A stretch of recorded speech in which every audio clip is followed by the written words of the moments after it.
El farmacéutico es uno de los lobbies más influyentes del mundo. 应对挑战，力行力改，破解难题。 Конечно, должны работать кооперативно, должны... Las farmacéuticas tienen demasiado poder. Avecina una gran guerra entre la realidad virtual y la realidad aumentada.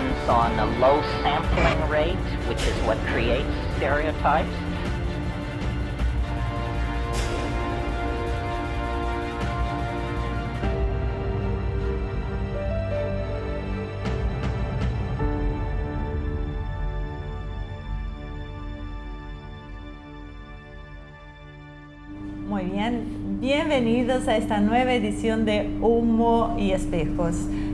Voy a arrancar con un agradecimiento porque justo vino un invitado que lo van a ver en el próximo programa, en realidad acompañado de Roberto Ramón Villamil, quien nos trajo un regalito que me sorprendió y me gustó muchísimo, y también que le gustó a las dos señoritas que están acá detrás de cámaras, que lo mandó Florencia Villamil del Fabro y su esposo Ignacio Conde. Estamos hablando de este producto, que es un producto natural, que es un producto sin derivados de petróleo. El lugar se llama, Azul me dice Machete acá, así que estaba muy interesada sin dudas. Botica, que es cosmética bionatural, que son productos 100% puros de vegetales y naturales.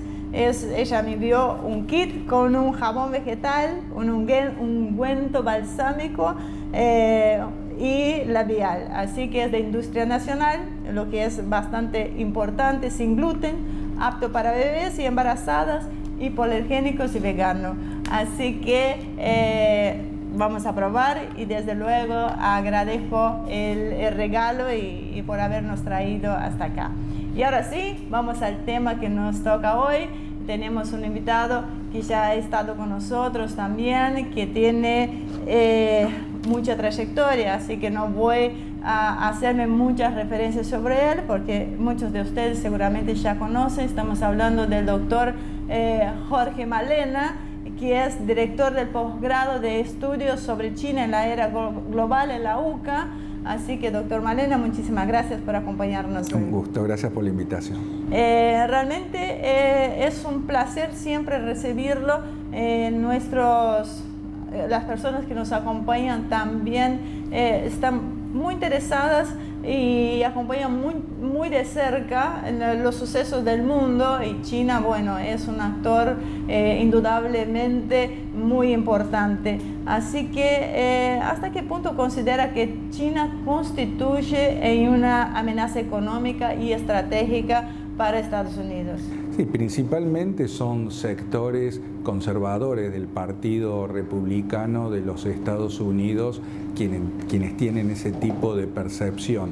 Del punto de vista estratégico, ellos observan que China está procurando cambiar el orden internacional creado por Estados Unidos y por sus aliados desde 1944, 1945, y que luego en el aspecto económico esta amenaza se plasma por lo que es específicamente la no práctica leal del comercio internacional, el forzar la cesión de tecnología o incluso el llevar a cabo el robo de tecnología.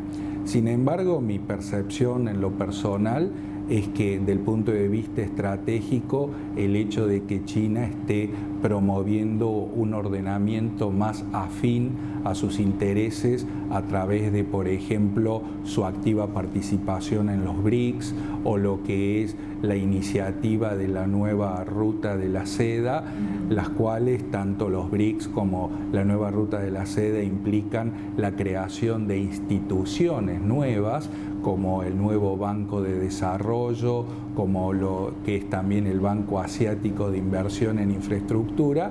Bueno, lleva a pensar un cambio, una modificación, pero en rigor de verdad, a mi entender, lo que China procura hacer es tener una mayor participación en los asuntos globales a partir de que casualmente aquellas estructuras de ese orden creado a partir de 1944 y 1945 no le han dado la suficiente participación. Es un proceso bastante natural que cuando una potencia a nivel global emerja, empiece a buscar un replanteo. ¿Le parece en realidad que esto termina de alguna manera en un enfrentamiento con China? Se habla mucho de lo que decía Tucídides sobre una potencia emergente y otra, no hay espacio para esa convivencia. Bueno, digamos que lo de Graham Allison es una importante contribución académica que analiza la evolución de las relaciones internacionales. Él tomó 16 casos a partir de la Grecia antigua y observó que en 12 de ellos, sobre un total de 16, repito, tuvo lugar no solo una competencia entre una potencia preeminente y una potencia, digamos, desafiante que surgía, sino que incluso esa puja terminó en un conflicto.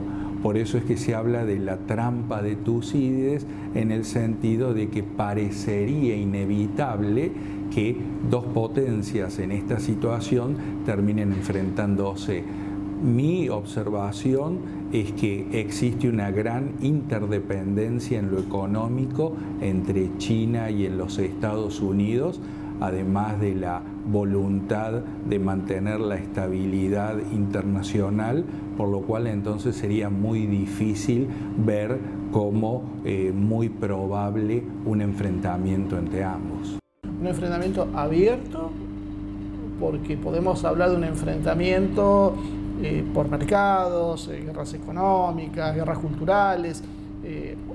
Cuando se refiere a un enfrentamiento, ¿se refiere solo al conflicto militar abierto? Sí, efectivamente, a la luz de tu pregunta sobre la trampa de Tucídides, donde allí, digamos, Graham Allison habla de específicamente un enfrentamiento militar, pero desde ya que luego hay otros campos donde la competencia prima sobre la cooperación, y de allí esto que ha sido dado en llamar la guerra comercial, que si tomamos fuentes asiáticas, ellos no hablan de guerra, hablan de conflicto, confrontación en el sentido más cercano a competencia, e incluso identifican una serie de campos de batalla.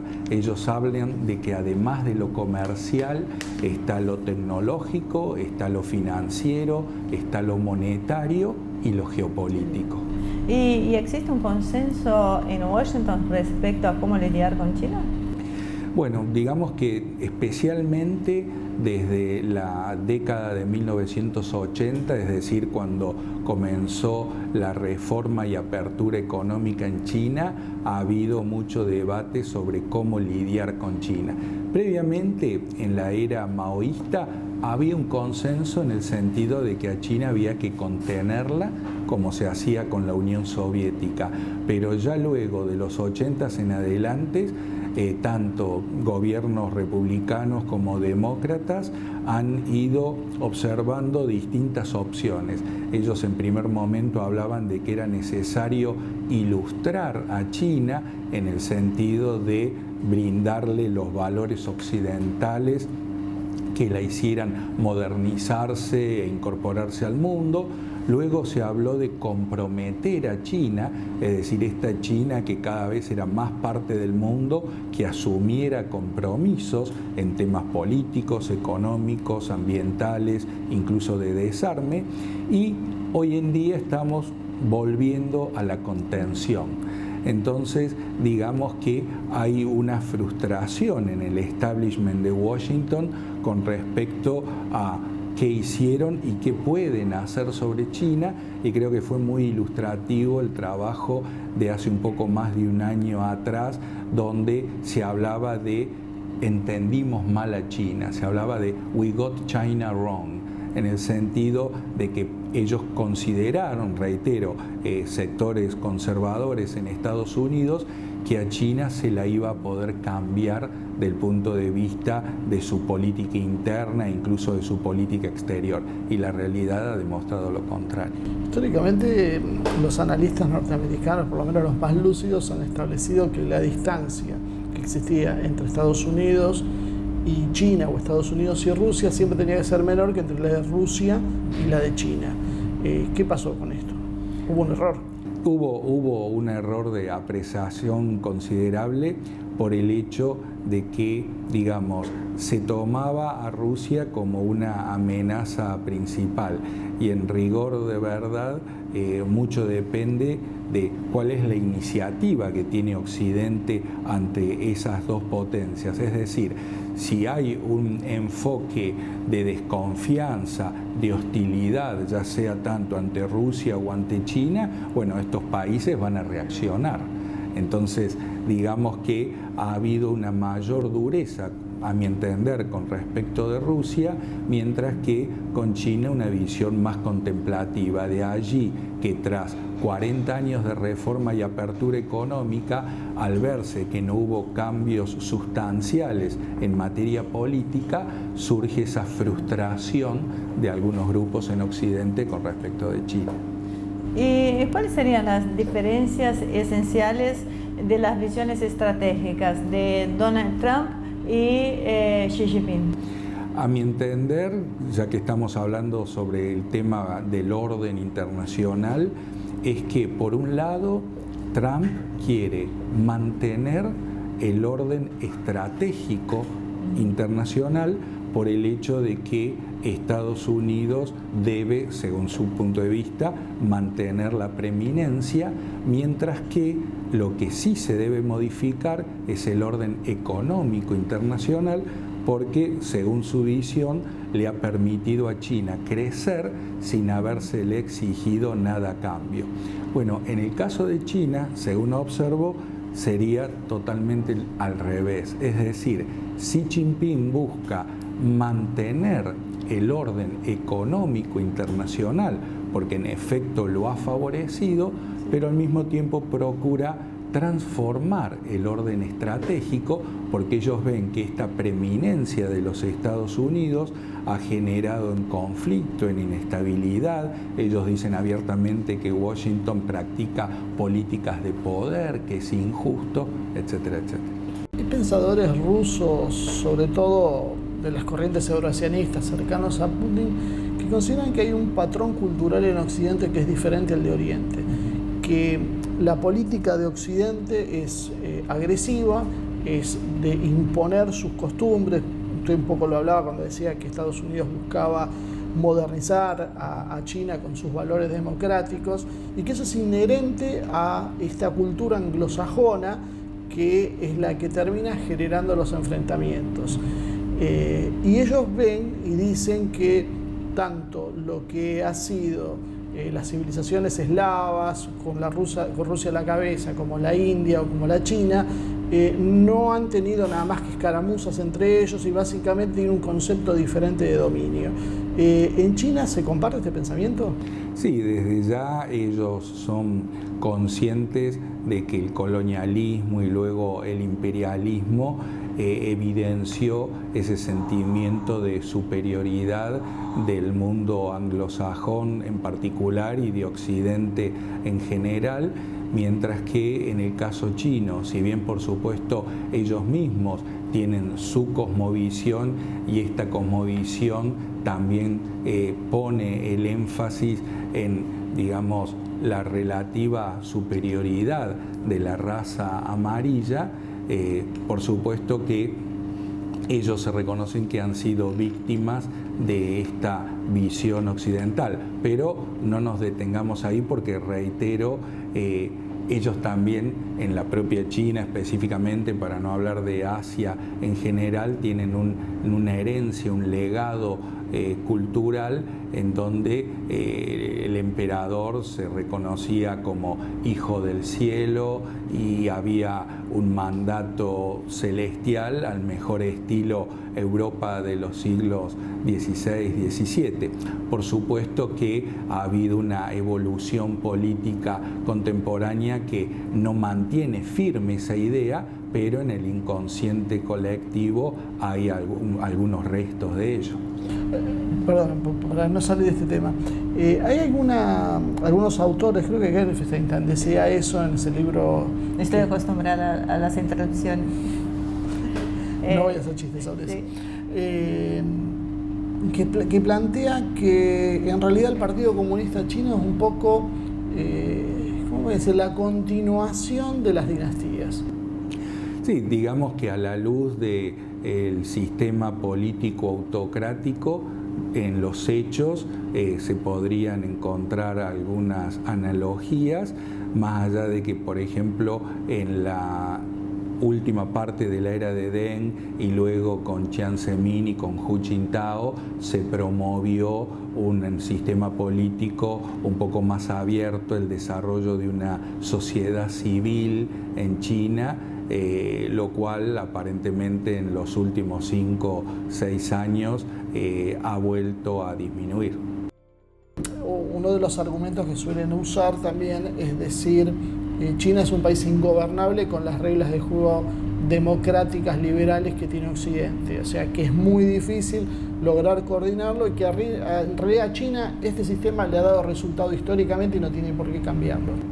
Bueno, ahí entonces está la gran reflexión filosófica, si lo que vale es lo eficiente o aquello que tiene que ver con el respeto a la dignidad humana. Ahora, voy a cortarte. China ha asumido modificar el orden internacional y cuenta una propuesta de construcción de un orden internacional. Bueno, en estos últimos 4 o 5 años, a partir de ese reconocimiento que ha hecho la dirigencia china de sus propias capacidades, se observan pronunciamientos oficiales que cada vez aluden más a ese detalle de que China ya ha atravesado un umbral no solo psicológico, sino también de capacidades materiales para incidir en la gobernanza mundial. Incluso el propio presidente Xi Jinping, en lo que fue el último congreso del Partido Comunista, en su informe aludió a que ya para el año 2050 China se erigirá por sobre las naciones del mundo. Entonces, digamos que con estas iniciativas que mencioné al principio, del nuevo Banco de Desarrollo dentro de los BRICS, la nueva Ruta de la Seda, con estas otras instituciones y este tipo de pronunciamientos, podemos ver no solo una voluntad, sino ya acciones concretas en pos de la modificación de este orden internacional. Respecto a lo que hablaba de la nueva Ruta de la Seda, uno de los grandes perdedores de esta iniciativa sería Japón, que inclusive se ha acercado a India, a Irán. ¿Cómo puede...? Sí, en efecto, digamos, los principales estados que no adhieren a esta mega estrategia geopolítica llamada una franja, un camino, que creo que en castellano es mucho más sencillo identificarla como la nueva Ruta de la Seda, son Japón, Estados Unidos y la India. Y en ese contexto, como has mencionado, tanto Japón como la India están desarrollando una iniciativa propia que se llama el Corredor de Crecimiento Económico de Asia. Entonces, observamos que hay iniciativas que compiten entre sí, más allá de que desde el punto de vista de la extensión territorial y de los capitales implicados, la iniciativa china es mucho más, digamos, de dimensión mucho más grande. ¿Es viable esta estrategia que está siguiendo Japón? Yo creo que en tanto y en cuanto Estados Unidos tenga una mayor participación, si se va construyendo un eje, por ejemplo, Japón, Vietnam, Australia, la India, junto a Estados Unidos, en cierta medida puede llegar a tener asidero. ¿Y cuál es la idea de Trump sobre esto? Porque da la sensación que el repliegue de Estados Unidos un poco puede dejar huérfano este proceso. Sí, del punto de vista militar es una realidad que no se le ha dado el énfasis como se le dio durante la administración Obama con lo que se llamó la estrategia del pivot asiático, ¿no? Es decir, hoy en día Donald Trump no tiene una estrategia de amplio protagonismo en el este de Asia. Parecería como que está acudiendo más a otros medios, como es esta llamada guerra comercial. Yo creo que tenemos ahora un impasse con lo que es el coronavirus y digamos, afectación que está teniendo en lo económico China, pero quizás a partir del año que viene, una vez que se estabilice un poco la situación, seríamos testigos de si Trump tiene o no la voluntad, en caso de seguir en el poder, de agregarle una dimensión militar a esta contención a China. Vamos a tener que ir a un pequeño corte, así que tengo algunas preguntas, pero van a quedar para el otro bloque. Con mucho gusto. Así que no se vayan, enseguida regresamos.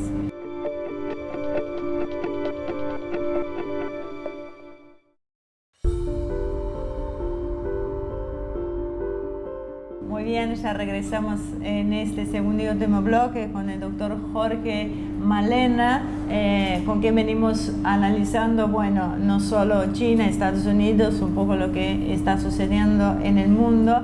Doctor Malena, me gustaría abordar un poco, arrancar con el tema de las Fuerzas Armadas, o sea, cuál es el concepto de las Fuerzas Armadas de China, si es protección territorial, garantizar seguridad de las zonas de influencia en su región, en la expansión de la ruta de la seda o rivalizar a escala planetaria. Esta es la pregunta del millón, digamos.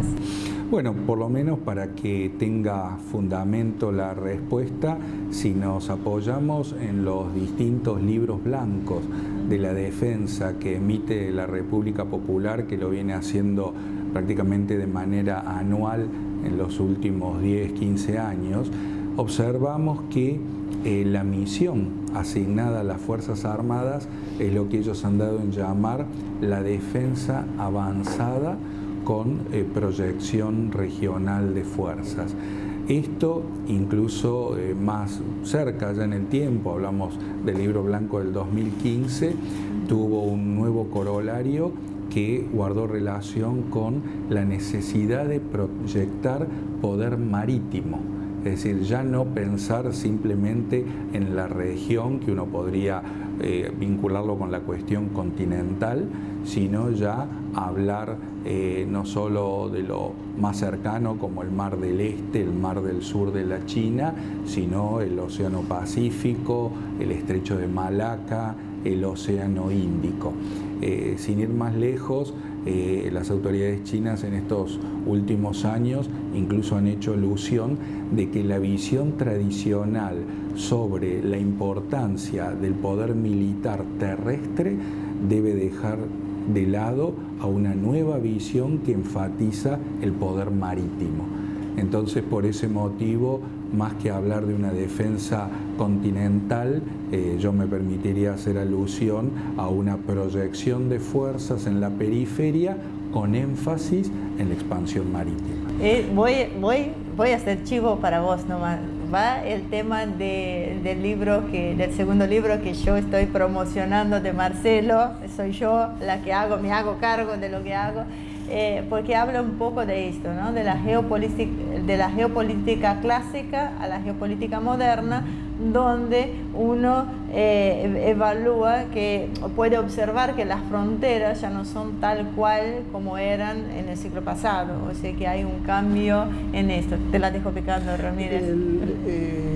O sea, yo deduzco entonces por lo que está usted diciendo que China va a garantizar la seguridad de lo que sería esta iniciativa de Obor. Ahora, ¿podemos pensar esto ya en una proyección ya a escala planetaria como para rivalizar con la Marina de Estados Unidos? Porque China está ahora ya proyectando 7 portaaviones, parecería mucho como para que solo sea un apoyo. Digamos que acá hay una particularidad y viene bien la referencia a la nueva ruta de la seda, porque esta nueva ruta no solo tiene 6 corredores terrestres, sino lo que se ha dado en llamar la ruta marítima del siglo XXI. Bueno, si analizamos esta nueva ruta marítima con lo que es la estrategia que desde el ámbito académico se ha identificado como construcción del collar de perlas, es decir, que China tenga presencia en enclaves portuarios a lo largo no solo del Mar del Sur y del Estrecho de Malaca, sino del Océano Índico e incluso a lo largo de la costa africana, veremos entonces muchas similitudes.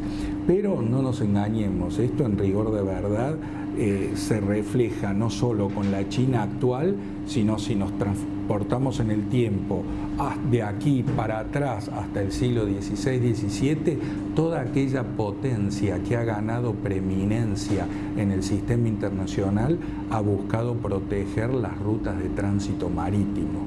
Es decir, que China como nueva potencia, como potencia emergente, está comenzando a hacer lo que ya oportunamente hicieron Holanda, Inglaterra, Estados Unidos, Rusia, etcétera, etcétera. Entonces, bueno, siguiendo con lo que usted está diciendo, me gustaría saber cómo va a quedar la relación con Rusia, porque Rusia ha tomado siempre como un espacio natural el Ártico, y hoy China empieza a desarrollar una proyección hacia el Ártico, y uno se pregunta entonces hasta dónde es estable esta alianza en ciernes que hay. Sí, y la proyección china no solo es sobre el Ártico, sino sobre la Antártida. Ellos ya tienen 3 bases, están buscando la construcción de una 4ª, es decir, es cada vez mayor la presencia a nivel global de China. Pero volviendo específicamente a la cuestión de la relación con Rusia, en principio, bueno, esta nueva ruta de la seda significa para la Federación Rusa una importante posibilidad de ingreso de inversiones, de tecnología y de desarrollo de infraestructura.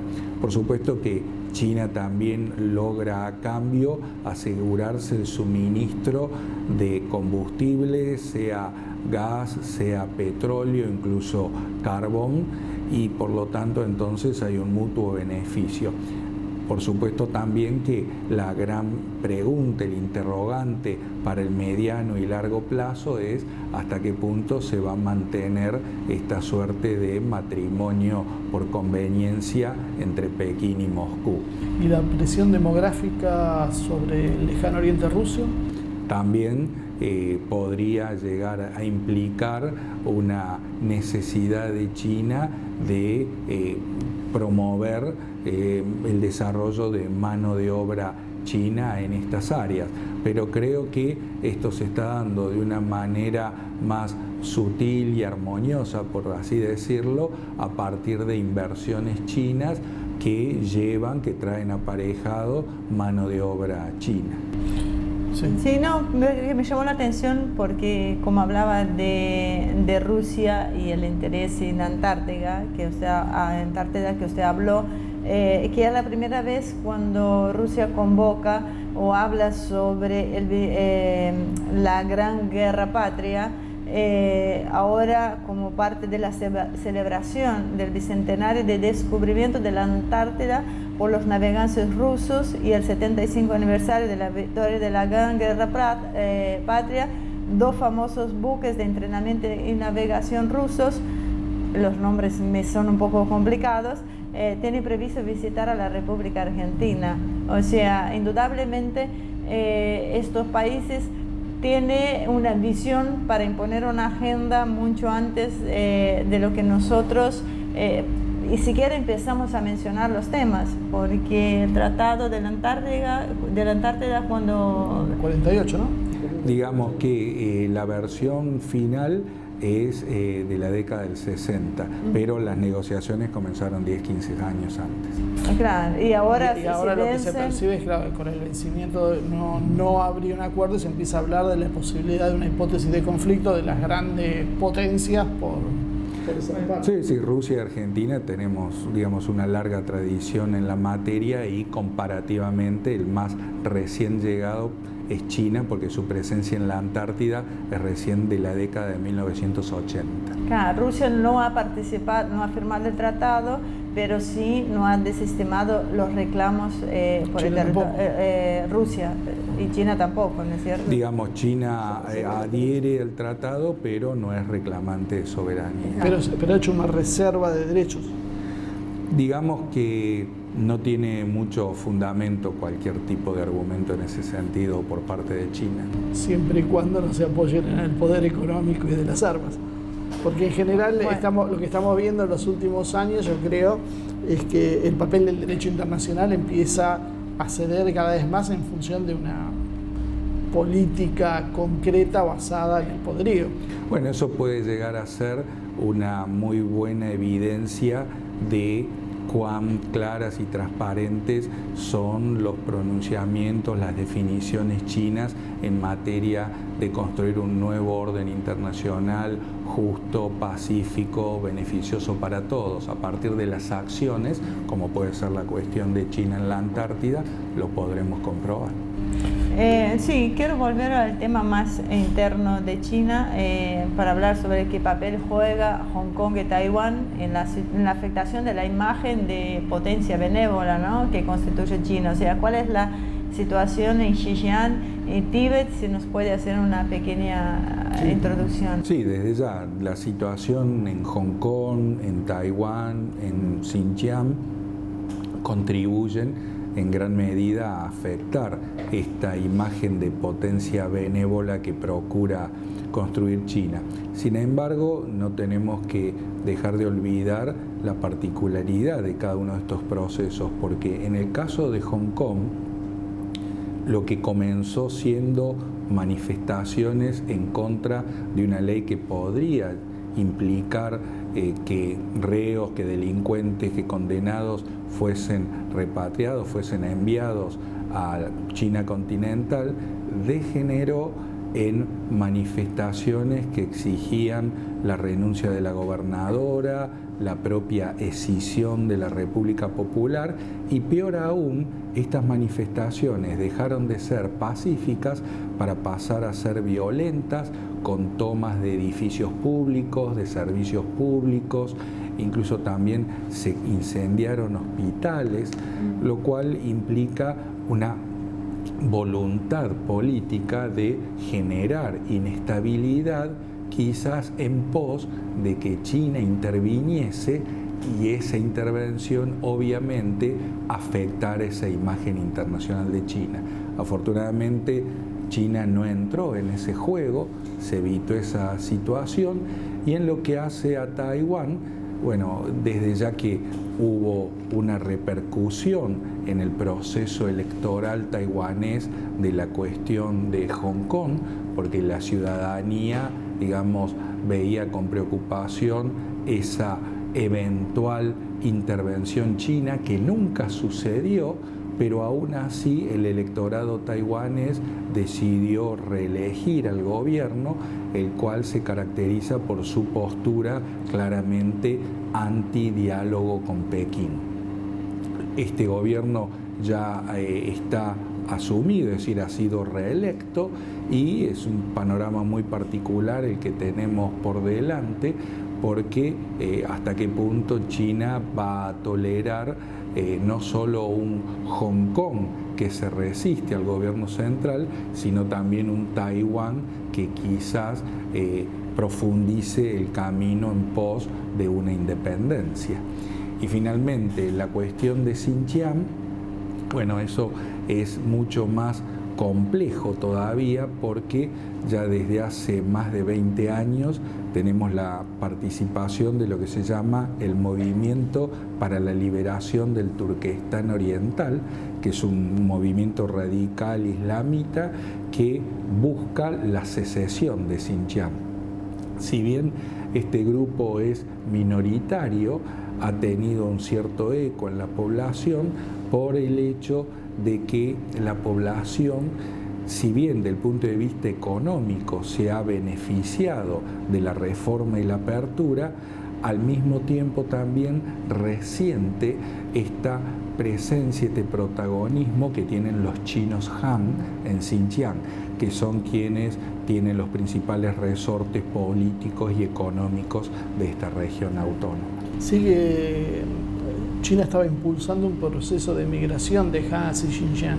¿Sigue esto? Sí, sigue teniendo lugar, y digamos el fenómeno que ha ocupado las primeras planas en los últimos meses ha sido el establecimiento de centros de reeducación a pobladores locales que, digamos, ha recibido la visión, la lectura en Occidente de que son campos de concentración en donde se está buscando aplacar todo tipo de idea independentista en la población uigur.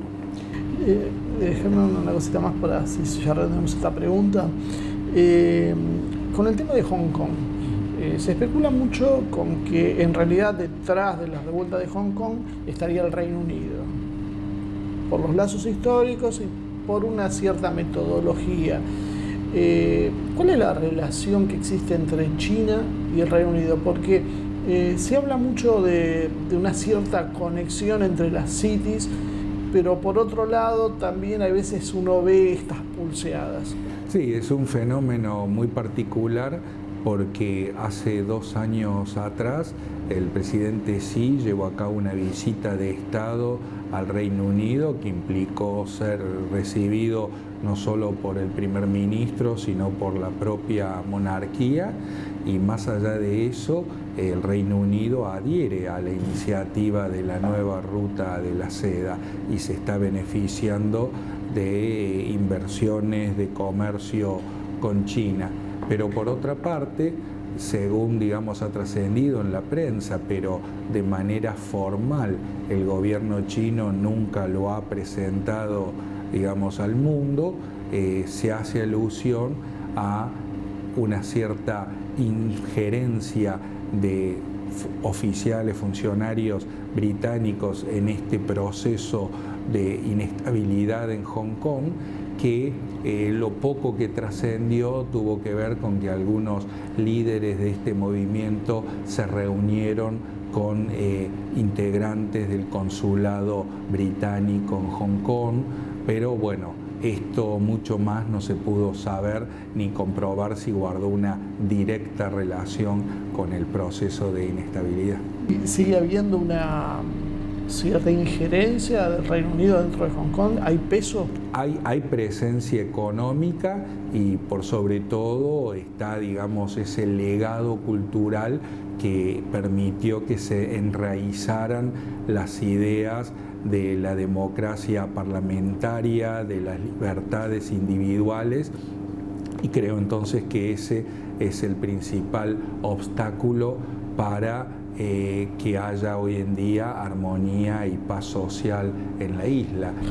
Hay gente que conocemos de la comunidad china que nos ha comentado que el proceso que está viviendo Hong Kong tiene algunos parecidos a Xinjiang, donde está habiendo una migración de habitantes de China continental hacia Hong Kong, y hoy ya encontramos segundas y terceras generaciones, y eso está empezando a cambiar esta balanza en función de chinos que quieren la integración con China plena y evitar, y eso en cierta medida evitó que estas protestas tuvieran la magnitud que en otro momento pudieron haber tenido.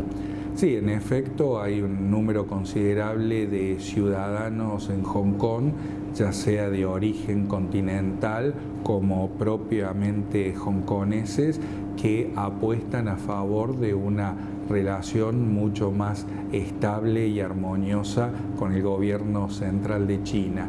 En lo que hace a la migración, digamos, aún no es un número tan considerable, pero sí es una realidad de que ya hay importantes intereses económicos provenientes del continente que se han radicado en Hong Kong. Ahora no te dejo preguntar más, ya nos quedan pocos minutos y no puedo irme de un programa hablando sobre China sin hablar sobre la geopolítica del coronavirus. Por un lado vemos un occidente asustado, vemos una gran preocupación por esa expansión de este virus en el mundo y por otro lado vemos una China que no escatima en recursos para controlar esta epidemia, que inyecta plata en el mercado para mantener, que saca los impuestos, ahora se me fue el nombre, para la importación de insumos referentes a tratamiento de la epidemia. Vemos que tenemos una China que construye 2 hospitales en 10 días para contener, que hace todo un movimiento, paraliza millones y millones de personas en una ciudad como para evitar ¿cuál es que la vuelan? pulsada geopolítica y atrás de lo que estamos viendo? Y te van a matar porque vos me cortaste el cierre de la pregunta, ya iba a terminar, exactamente. Porque, ¿y cuánto hay de real en esto y cuánto hay un aprovechamiento para deteriorar la imagen de China hacia el mundo? Desde ya que más allá de la preocupación que esta epidemia a todos nos genera y nos debe generar como seres humanos, hay una faceta que tiene que ver estrictamente con tu pregunta y sobre ello me voy a concentrar, que es el uso geopolítico de esta situación, de esta coyuntura, tanto para descargar culpas, que puede esto tener que ver con las imágenes que muestra el gobierno central chino de que hay libertad de comunicación, de información, pero al mismo tiempo también otros intereses que tienen que ver con afectar esa imagen de potencia benévola que hablábamos al principio, haciendo alusión de que en China las autoridades ocultaron la explosión de la enfermedad en el mes de diciembre y que por eso tuvo lugar esta expansión tan amplia que hoy observamos, pero incluso también yo observo con preocupación una dimensión racista en el tratamiento de este tema, en donde se ha hecho alusión a los hábitos de higiene, de alimentación de la sociedad china, comparándola con una suerte de pueblo atrasado que no está en el siglo XXI, y eso no es así. Digamos que fruto de la prohibición de cierto tipo de alimento que tiene que ver con animales vivos o animales salvajes, la paradoja es que se ha convertido en un consumo suntuario. Entonces, no es la mayor parte de la población la que consume esto, sino determinado tipo de población con un cierto porcentaje adquisitivo, por supuesto, a quienes les interesa dentro de esta clase alta, porque las no todos... excentricidades que existen por todo el mundo, ¿no? Es un tema, esto es muy difícil. Bueno, eso creo que no tardará mucho en que uno pueda ver los resultados realmente, porque una epidemia tal en esas condiciones, yo creo que 30-60 días es un tiempo más que prudencial para saber qué puede suceder, si se remite o se expande a todo el mundo. Así que viene bien hablar del tema. Y para cerrar, ¿cuál es el estado actual del diálogo entre Beijing y la Santa Sede? O sea, el papel de Argentina puede jugar un papel en este acercamiento, los principales obstáculos por atravesar en la relación China y el Vaticano. O sea, ¿cómo sería?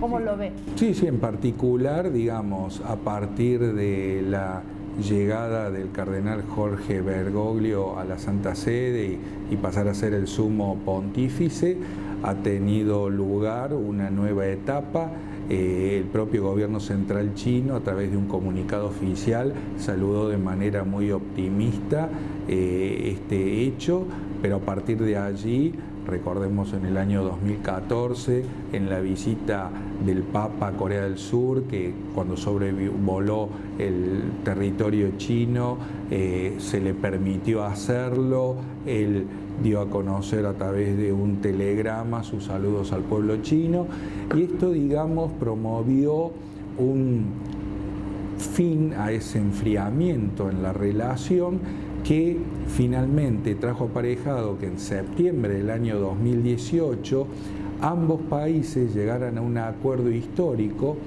porque no solo se comprometieron a comunicarse de manera más fluida y buscar la solución a los temas pendientes, sino que en concreto la Iglesia Católica Apostólica Romana fue reconocida por el gobierno chino como la iglesia de los fieles católicos chinos. ¿Y por qué la relevancia de esto? Porque desde 1957, era maoísta, en China tuvo lugar un cisma y surgió la llamada Iglesia Católica Patriótica de China, que no reconocía al Vaticano. Entonces eso había promovido uno de los dos principales obstáculos en la relación bilateral, que era la designación de las autoridades eclesiásticas, porque se mantuvo una iglesia católica vinculada a Roma, subterránea, y luego esta otra iglesia creada por el Estado chino, en donde el Vaticano nada tenía que ver en la designación de las autoridades. Hoy en día, fruto de este acuerdo, lo que se hace es que el gobierno chino presenta una serie de candidatos al Papa para ser designados obispo, el Papa selecciona a algunos y luego el gobierno chino aprueba o veta esta elección. Entonces se está dando un paso muy importante. El gran otro tema que se está pendiente de solución es Taiwán. ¿Por qué? Porque la Santa Sede reconoce oficialmente lo que se llama la República de China en Taiwán. Es decir, no hay relaciones diplomáticas con la República Popular China. Entonces, la lectura que uno podría hacer es que, a la luz de la nacionalidad del Papa y de las buenas relaciones de nuestro país, no solo con el Vaticano, sino con la República Popular China, la Argentina entonces podría jugar un papel en el acercamiento entre estos dos estados y contribuir con ideas sobre cómo darle solución a las cuestiones pendientes. Larga vida al Papa Francisco. ¿Posibilidad de visita del Papa? ¿A nuestro país? No, China. A nuestro país vemos más fácil a China. es más fácil a China. Bueno, sería todo un tema, porque no solo el Papa es el sumo pontífice de la Iglesia Católica Apostólica Romana, sino que también es el jefe del Estado Vaticano. O sea que sin esta solución previa sería difícil que el Papa pueda visitar China. Y digamos que sería una decisión histórica recibirlo como jefe de una iglesia y no como un jefe de un Estado. Además, el Papa Francisco ya tuvo una decisión histórica cuando hace el primer encuentro con el patriarca Kirill en Cuba, lo que hace una aproximación, una segunda... Claro, una aproximación de casi 1000 años de separación, así que es argentino. Por lo menos se comenta que es una de las prioridades de Francisco, del Papa Francisco, es tener una relación, establecer una relación con China y terminar con todo este proceso. Bueno, los jesuitas fueron los primeros, digamos, la primer orden católica en llegar a China con Mateo Ricci allá en 1580. Así que quizás a partir de un acercamiento basado en este tema podríamos visualizar un encuentro. Por eso, insisto que a veces no tan reconocido por todos los argentinos, pero el Papa Francisco, amén de ser un líder excepcional, el Papa de todo el mundo y muy, muy querido, ha hecho unas jugadas excepcionales con respecto a la geopolítica. Así que, doctor Malena, muchísimas gracias por acompañarnos hoy. Gracias por bueno, Marcel, nos veremos la semana que viene y a usted espero en el 2020 que nos pueda acompañar más seguido. Cuenten conmigo. Bueno, en cuanto a ustedes, muchísimas gracias por acompañarnos. Como siempre, los invitamos a que suscriban a nuestro canal de YouTube, ACTV Producción, den like, compartan con sus amigos para que hagan lo mismo, porque es gracias a ustedes que estamos acá fortalecidos en esta 12ª temporada. Así que, y aprovecho para invitarlos a que vengan a entrenar CEPAL Quedó con nosotros, porque nada mejor que un arte marcial para mantener este equilibrio entre lo físico y lo mental que realmente está necesitando nuestras sociedades. Las clases son para hombres, mujeres y niños, así que nos pueden consultar en el mail que están viendo ahí y los esperamos. Nos vemos la semana que viene con una nueva edición de Humo y Espejos.